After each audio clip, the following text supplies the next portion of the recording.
안녕하세요, 채린입니다. 고백하자면 저는 성인 ADHD입니다. 제가 진짜 여러 가지 일을 하고 있고 바쁘게 사는 것처럼 보이잖아요. 실제로 제가 하고 있는 일만 해도 아나운서, 사업가, 유튜브 크리에이터, 또 대학원에 다니기도 했고 사업도 그 안에서 영어 스터디도 하고 스피치 스터디도 하고 막 여러 개를 합니다. 그래서 정말 제가 많은 일들을 하는데 그러다 보니까 사람들이 제가 ADHD일 거라고 전혀 생각하지를 못하더라고요. 근데 저는 오히려 ADHD 끼가 있기 때문에 이렇게 많은 일을 벌일 수가 있었고요. 그리고 이렇게 많은 일을 하는 게 더 저글링을 하고 여러 가지 일들을 했을 때 시너지가 나고 집중력이 올라가는 스타일이더라고요. 그리고 사실 제가 MBTI가 엄청난 P라서 성향적으로 예민하기보다는 좀 둔감하고 무감각하고 이런 스타일에 해당하는데 근데 제가 또 한 가지 엄청 예민한 부분이 오늘 내가 이걸 하려고 했는데 안 됐어. 그리던 오늘의 하루가 이런 느낌이었는데 그 계획이 다 망가졌어.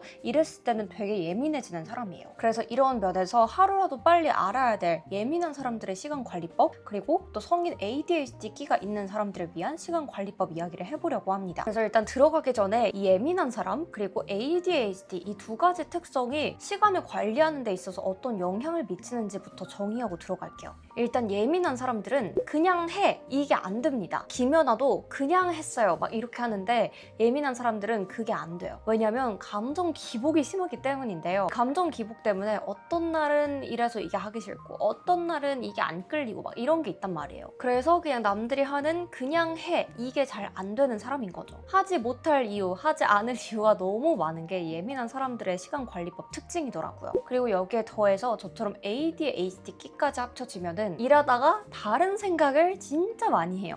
근데 이게 되게 저는 장점으로 많이 작용하기도 하고 또 단점으로도 많이 작용한 케이스인데 장점이라고 하면은 일하다가 다른 생각을 한다는 게 그냥 밑도 끝도 없는 다른 생각일 땐 단점이 되지만 저는 그 다른 생각이 갑자기 콘텐츠 아이디어로 연결돼서 콘텐츠가 터지기도 하고 갑자기 사업적인 기획 아이디어가 떠올라서 사업이 잘 되기도 하고 그러니까 여러 가지 잡생각들이 들긴 하는데 그 잡생각들 중에서 잘 추리면은 어떤 원석을 발견해서 오히려 내 커리어를 한 단계 레벨업 시킬 수 있는 아이디어로서 사용할 수도 있는 거예요. 그래서 이런 저의 특성 중에서 몇 가지라도 좀 공감이 가시는 분들은 오늘 이야기를 함께 들어보시면 좋을 것 같습니다. 첫 번째부터 갈게요. 바로 요 포모도로 타이머 활용하기입니다. 포모도로 타이머 약간 이름이 어색할 수 있는데 이렇게 생긴 타이머예요. 요 포모도로 타이머를 시작을 누르면은 이 색깔이 점점 이렇게 사라지면서 시간이 얼마 남았는지를 보여줍니다. 그래서 내가 뒤에 1시간 혹은 뭐 20분, 10분 이렇게 설정을 해놓고 스타트를 누르면은 1시간이 되기까지 이렇게 계속 색깔이 없어지는 거예요. 이걸 시각적으로 보면서 저는 계속해서 포모도로 타이머를 활용해서 시간을 쪼개는 연습을 합니다. 오늘 안에 편집을 다 하겠어. 뭐 유튜브 기획안도 쓰고 뭐 원고도 쓰고 이래야지? 이런 게 아니라 나는 20분 동안 컷 편집은 끝내겠어. 이렇게 할 일을 잘게 쪼개는 거죠. 그냥 편집 퉁 한 개, 오늘 하루 종일 하기 이게 아니라 20분 안에 컷 편집 그리고 포모도로 타이머도 20분 맞춰놓고 삐삐삐 울리기 전까지 그걸 해내는 거죠. 사실 그게 그냥 다른 타이머로도 할 수 있는데 이건 시각적으로 이 색깔이 점점 없어져 가는 게 보이다 보니까 얼마 안 남았다 얼마 안 남았다 이런 자극이 더 적극적으로 오더라고요. 그래서 저처럼 한 가지 일에 오랜 시간 동안 몰두하는 게 어렵고 저글링하는 게 맞는 분들께는 이렇게 예민하게 시간을 쪼개서 사용하는 걸 추천드리고요. 20분 안에 컷 편집하기 이런 거는 좀 그래도 눈에 당장 보이는 목표이기 때문에 이걸 내가 해내기 위해서 더 많은 구체적인 시도들을 할 수 있고 성공 확률도 더 높더라고요. 저는 미니니라는 브랜드의 제품이 제일 귀여워서 쓰고 있는데 그게 아니라도 초보자 입문하시는 분들도 넬나라든지 좀 저가의 브랜드의 포모도로 타이머에 입문해 보시길 너무 추천드립니다. 중고등학교 때도 알았으면 너무 좋았을 텐데 오히려 성인이 되고 나서야 알게 돼서 좀 후회되더라고요. 두 번째는 특히나 ADHD 분들께 중요한 건데 세컨드 브레인을 적극적으로 활용하는 거예요. 세컨드 브레인이라는 게 내 뇌가 생각해야 될 일들을 다른 뇌에다 옮겨놓는 걸 말하거든요. 그러니까 나의 생각의 다른 저장 장치인 거죠. 내가 다른 일을 하면서 계속 막 생각해야 될 게 많고 뇌가 막 굴러가면은 하나의 일에 딱 집중이 안 되고 생각이 막 분산됩니다. 그리고 이거 기억해야 되는데 이거 까먹으면 어떡하지? 막 이런 생각을 하게 돼요. 그래서 저는 어떤 할 일들이 떠오르거나 어떤 생각들이 스쳐가거나 진짜 자질구리한 생각들까지도 이 세컨드 브레인인 메모장에 계속해서 다 써놓습니다. 그리고 써놓는 순간, 적는 순간 잊어버려요. 그래야지 제가 하던 다른 일에 집중을 할 수가 있고, 이 잊어버린 것들은 내가 이 모든 일들을 마치고 나서 세컨드 브레인을 다시금 보는 시간이 있는데 그 시간대 다시 떠올리겠다 이렇게 그냥 밀어버리는 거예요. 정말 내가 밀어내야 될 생각들, 정리해야 될 생각들을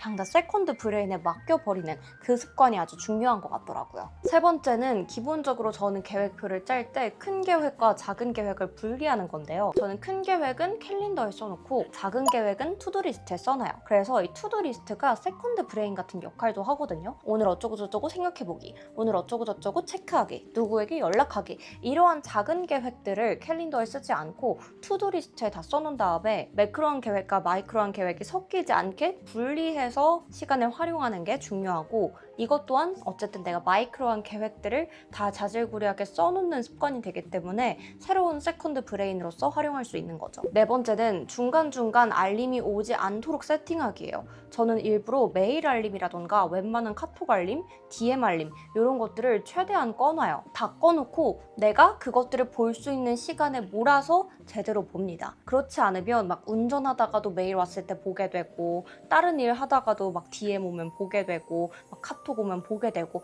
막 이러면서 정신이 너무 분산이 되고 하나의 일에 집중을 못 하겠는 거예요. 특히 저도 엔잡러다 보니까 이곳저곳에서 정말 다양한 업무 연락들을 많이 받게 되는데, 그런 연락이 다른 업무를 하는 와중에 계속 오게 된다면 저는 어떤 업무에도 집중할 수가 없게 되는 거죠. 그래서 저는 일부러 모든 알림을 꺼놓고 내가 딱 볼 수 있을 때 시간을 정해서 그 알림창에 들어가 봅니다. 다섯 번째는 캘린더를 마감 일자보다 하루 이틀 정도 일찍 써놓는 거예요. 광고 가편본 마감일이다 라고 했을 때 이걸 일부러 하루 이틀 정도 일찍 캘린더에 적어놔요. 그러면은 내가 하루 이틀 정도 일찍 마감이라고 생각하고 조금 더 일찍 준비를 하게 되고, 설령 실수로 며칠 밀린다고 해도 크게 사고가 나지 않을 수 있게 컨트롤할 수가 있습니다. 근데 진짜 마감일에다가 써놓게 되면 저같이 MBTI P에다가 ADHD까지 있는 사람들은 그 마감일자 못 맞추는 거 아시죠? 절대 그럴 수 없게 미리미리 캘린더 자체를 땡겨놓는, 나 스스로에게 트릭을 주는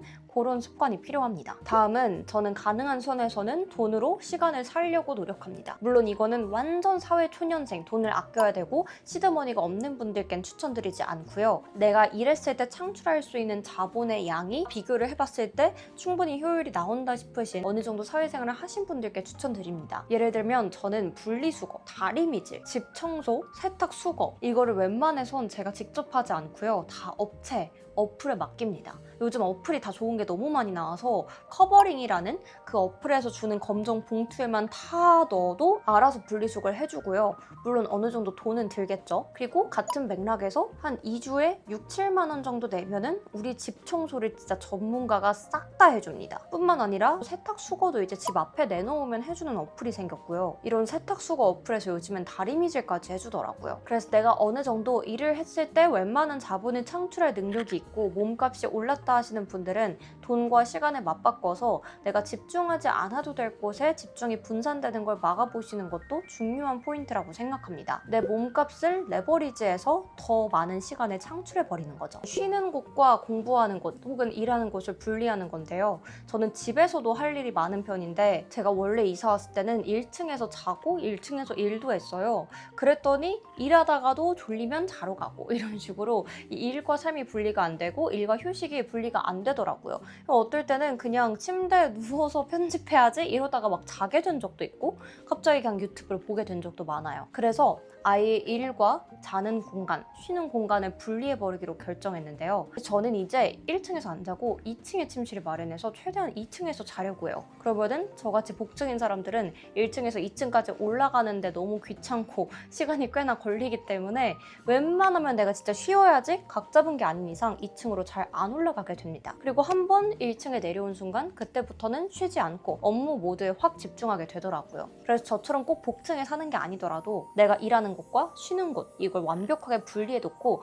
어느 정도의 거리감 그리고 이동할 때 수고를 만들어주는 게 필요하다고 생각합니다. 그래서 사람들이 일부러 프리랜서들은 사무실을 만들기도 하고 고정된 카페에서 일하기도 하더라고요. 여기 연장선 상에서 공간을 계속해서 바꿔가면서 일하는 거예요. 저는 그렇다고 해서 1층에 있는 있는 공간에서만 계속 일하면 또 집중을 못합니다. 그래서 카페 투어를 다니는 편인데요. 카페도 한 가지만 정해놓고 하나만 패자 이렇게 해버리면은 또 집중을 못하고 어느 순간 그 카페가 실증 나버려요. 최대한 카페를 갈 때마다 같은 좌석이 아니라 다른 좌석에 앉으려고 노력을 하는 편이고, 카페도 지금 여기서 내가 집중이 안 된다고 끝! 오늘 업무 끝이 아니라 집중이 안 되네? 그럼 옆에 다른 카페를 가볼까? 이렇게 좀 이동을 하면서 주변 환경을 바꾸고 주의를 환기시켜요. 우리가 집중이 안 되고 시간 관리가 안 되는 이유 중에 되게 생각보다 큰 면이 나를 둘러싸고 있는 환경 그리고 그 공기의 느낌까지도 저는 영향을 받는다고 생각하거든요. 그래서 지금 내가 이 공기, 이 산소의 느낌 때문에, 이 온도, 습도 때문에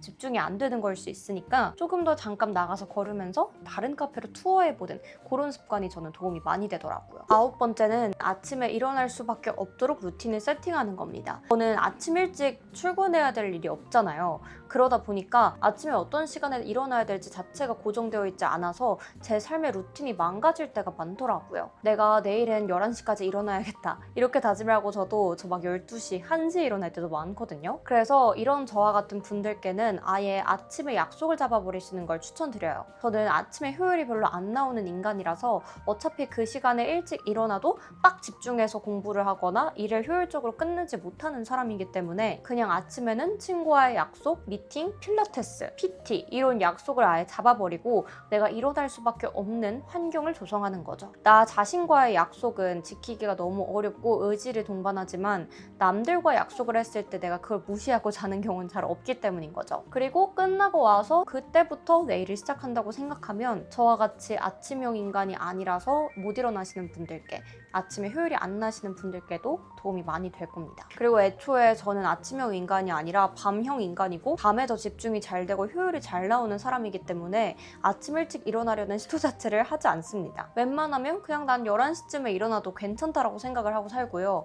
대신 더 늦게까지 일하고 밤잠을 줄이는 편이에요. 그러니까 나에게 맞는 루틴이 중요한 거지, 사람들이 미라클 모닝이 중요하다고 하고 9시에는 일어나야지라고 말하는 게 그냥 사회적인 압박이고, 물론 그게 건강에 좋을 수 있겠지만 나의 업무 효율에 맞지 않다면 그냥 과감하게 그런 부분은 어느 정도 포기하고 가는 것도 필요하다고 생각합니다. 제가 맨날 밤 9시에 자고 아침 9시에 일어나고 이런 루틴을 가져가려고 한다면 저는 아침마다 업무 효율이 너무 떨어져서 지금과 같은 성과를 오히려 못 냈을 것 같아요. 그리고 영상을 만들거나 창의성이 필요한 일을 할 때도 밤 늦게까지 안 자고 그때 받았던 영감들이 오히려 제 유튜브를 키우고 사업을 하고 이런 거에도 더 도움이 많이 됐던 것 같아서 늦게 일어나는 삶 나쁘지 않은 것 같기도. 마지막으로 짜투리 시간에 할 일 자체를 리스트업 해놓는 거예요.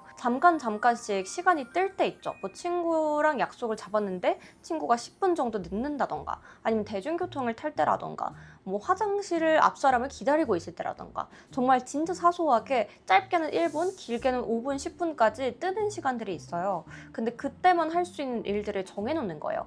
이 메일 답장하기, 혹은 이 사람한테 답장 보내기, 이 카톡 확인하기, 이런 것처럼 진짜 짧은 시간 내에 할 수 있지만 내가 업무 중간중간 넣었을 때는 너무 갑자기 멀티태스킹이 되고 집중력이 분산될 수 있는 일인데, 이렇게 짧은 자투리 시간에 하니까 오히려 더 생산성이 향상될 수 있는 그런 일들이요. 그런 일들을 이런 자투리 시간에 뭘 할지를 애초에 다 써놓는 거예요. 내가 딱 자투리 시간이 됐을 때 그 노트만 펴놓으면은 아, 나 이거 하면 되는구나 하고 바로 실행에 옮길 수 있고요. 짜투리 시간도 허투루 보내지 않게 돼요. 약속 시간에 친구가 10분 늦는다고 해서 아, 왜 안 와, 짜증나 이러는 게 아니라 오히려 좋아, 나 안 그래도 할 거 있었어, 이런 마인드로 조금 더 긍정적으로 받아들이게 되더라고요. 그리고 이렇게 짜투리 시간을 잘 활용해 놓으면은 진짜 중요한 일을 할 때 이런 자잘자잘하고 쓸데없는 그런 일들의 시간을 낭비하는 참사들이 발생하지 않아서 저는 훨씬 효율이 높아지더라고요. 네, 제가 이렇게 해서 시간 관리법 이야기를 해봤는데 생산성을 높여서 쉬는 시간에는 더 행복하게 나를 위해서 투자하기 위함이잖아요. 그래서 이 시간 관리하는 거에 있어서 너무 스트레스를 받는다던가